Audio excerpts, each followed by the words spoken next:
anime. 何？お前はもう死んでいる。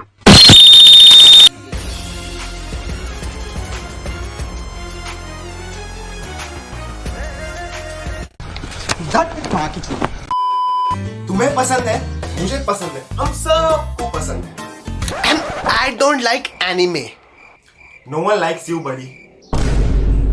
Why are we still here?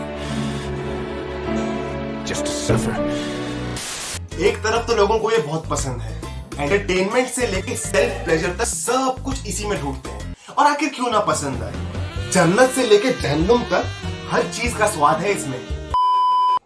अब anime जब तक मजे के लिए देखा जाए तब तक तो बिल्कुल ठीक, लेकिन जब बातें उससे आगे बढ़ जाएं, तब शुरू होती है असली गड़बड़. कुछ लोग तो एनिमे देख के जापानीज सीखना शुरू कर देते हैं. अपने दोस्त को संदीप नहीं, संदीप सान कह के बुलाते हैं. निंजा हथौड़ी बने यहाँ वहां भाग रहे हैं. इस पूरी इंसानियत के हिस्से का पापों का घड़ा आधा तो इन्होंने ही भर रखा है. अब ऐसे लोगों को देखने के बाद तो मन में एक ही ख्याल आता है, वॉज एनिमे अ मिस्टेक? क्या एनिमे एक गलती थी? इस सवाल का जवाब देने के लिए हमें एनिमे को पहले अपने नजरिए से देखना पड़ेगा. अब एक टिपिकल एनिमे तो जापान को अपने दिमाग में रख के बनाया जाता है. उनका टारगेटेड ऑडियंस जापानीज होती है. मतलब जो भी कल्चरल रेफरेंसेस होते हैं, जो भी वो कैरेक्टर्स को डायरेक्शन देते हैं, वो सब जापान को अपने दिमाग में रख के बनाया जाता है. जैसे एग्जांपल लेते हैं नारुतो का, the classic anime. I love that anime very much.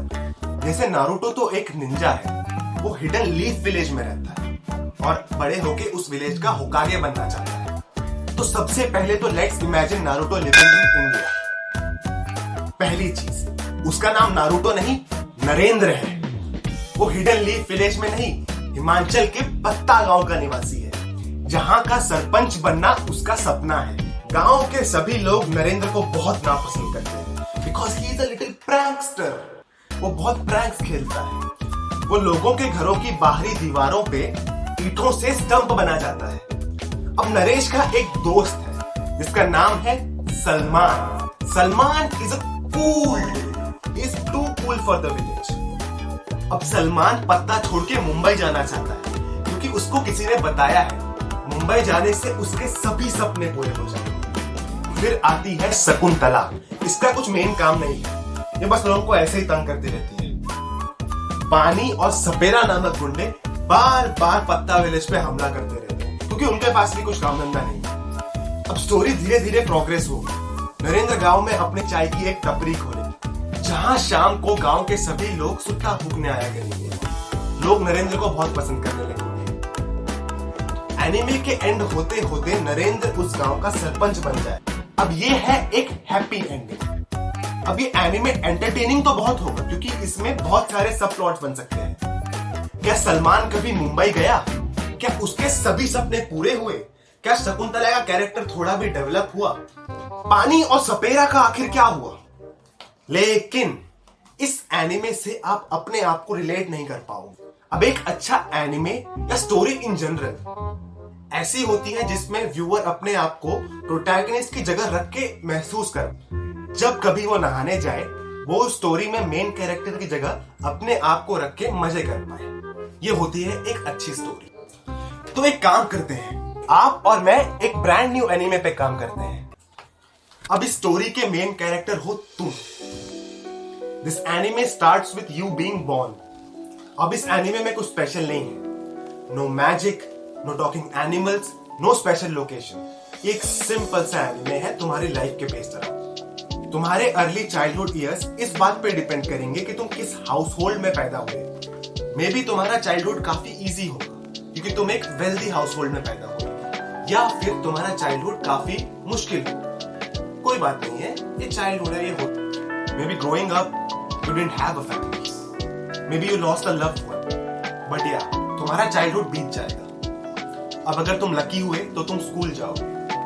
May be academics में तुम काफी अच्छे हो, या मे बी तुम अच्छे नहीं हो, लेकिन कोई बात नहीं. सभी लोग एकेडमिकली गिफ्टेड हो ये जरूरी नहीं है, लेकिन तुम्हारे आसपास के सभी लोग यही कहते रहेंगे कि being good at academics is everything.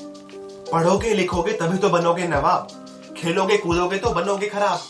यही चीज तो तुमने आज तक बचपन से सुनी आई है, तो तुम यही चीज मानते हो. तो अब तुम्हारे माइंड में एक ही चीज है, गुड मार्क्स इक्वल सक्सेस।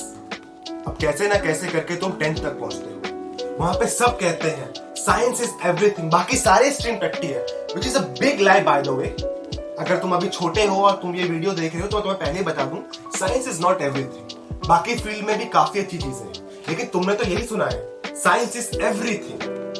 सब अच्छे काम साइंस से ही होते हैं, बाकी सारे फील्ड तो भाई टट्टी है, उसमें तुम कुछ नहीं कर सकते, यही तुम्हें बताया गया है। लेकिन तुम्हें क्या पता, तुम तो एक बच्चे हो। तुम्हारे पेरेंट्स के एक्सपेक्टेशन, तुम्हारे टीचर्स की बातें, ये सब सुनने के बाद तुम्हारे मन के अंदर खुद के एक भी थॉट नहीं है। मे बी तुम अभी भी गरीबी में जी रहे हो। तुम्हारे प्रोवाइडर्स तो अपनी तरफ से पूरा देने की कोशिश कर रहे हैं, लेकिन फिर भी अभी भी वो एनफ नहीं हो पा रहा है। तो तुम्हारे दिमाग में तो मनी इज एवरीथिंग, पैसा ही सब कुछ है। और आखिर ऐसा क्यों ना लगे, जिस बच्चे ने अपनी पूरी जिंदगी चीजों का सपना देखते हुए बिताई हो, उसे ऐसा क्यों नहीं लगेगा कि जब वो चीजें उसे मिल जाएंगी तो उसकी सारी प्रॉब्लम खत्म हो जाएंगी, उसके सारे सपने पूरे हो जाएंगे। अब अपने इस सपने को पूरा करने के लिए उसे पैसा चाहिए। तो अब ले लिया तुमने साइंस स्ट्रीम में admission, physics, biology, chemistry, maths, computer science, blah blah blah blah, न जाने क्या क्या तुम पढ़ रहे हो, लेकिन तुम्हारे समझ में कुछ नहीं आ रहा है, क्योंकि आधा टाइम तो तुम अपने आप को डाउट करने में लगे हो, अपने आप को दूसरे बच्चों से कंपेयर कर रहे हो, देख रहे हो कि तुम उनकी तरह क्यों नहीं हो, वो क्यों इतने चमकदार हैं और तुम इतने डल क्यों हो, ये तुम्हें समझ में नहीं आ रहा है। Congrats, now you have depression. कुछ भी चीज तुम्हें अच्छी नहीं लग रही है, फीमेल इंटरेक्शन तो तुम्हारे पास झाट भर का भी नहीं है। अब जैसे तैसे करके तुमने 12th तो कंप्लीट कर ली है, लेकिन अब आगे तुम चल पड़े इसी घोड़ा दौड़ में। IIT, triple IIT, engineering, MBBS, न जाने क्या क्या चीजों की तैयारी में तुम लगे हुए हो। अब कुछ लोग तो सेलेक्ट हो जा रहे हैं और कुछ लोग सेलेक्ट नहीं हो पा रहे हैं। अपनी लाइफ के ये प्रेशियस ईयर्स तुम ऐसे ही स्ट्रेस्ड होकर बिताने में लगे हो। अब आगे क्या होगा यही सोच सोच करके अपना प्रेजेंट खराब कर रहे हो। अब आगे क्या होगा ये सोच के तुम डरते हो, और डरना भी एकदम सही बात है, क्योंकि आगे क्या होगा ये किसी को नहीं पता है ना। अब ये एनिमे की स्टोरी किस तरह से एंड होती है ये भी तुम्हारे ऊपर है, क्योंकि जैसा मैंने स्टार्ट में कहा था, इस एनिमे के मेन कैरेक्टर तुम, तो you will be the one two decide कि ये एनिमे कैसे एंड होता है। अभी कुछ ज्यादा ही रियल हो गया नहीं? For the sake of the plot let's assume कि ये एनिमे भी एक हैप्पी नोट पे एंड होता है। तुम्हारे सारे सपने तुम अचीव कर लेते हो, तुम्हारे सारे ड्रीम्स, तुम्हारे सारे एम्बिशंस, सब कुछ तुम फुलफिल कर पाते हो। वो कर पाते हो कि नहीं कर पाते हो ये तुम्हारे हाथ में है, लेकिन for the sake of the plot let's assume everything is hunky dory. And this was the plot for the Indian anime by me, Kanabi. At the end, I just wanted to say thank you so much for watching this video. Please like this video अगर आपको ये video पसंद आया हो तो, and please consider subscribing.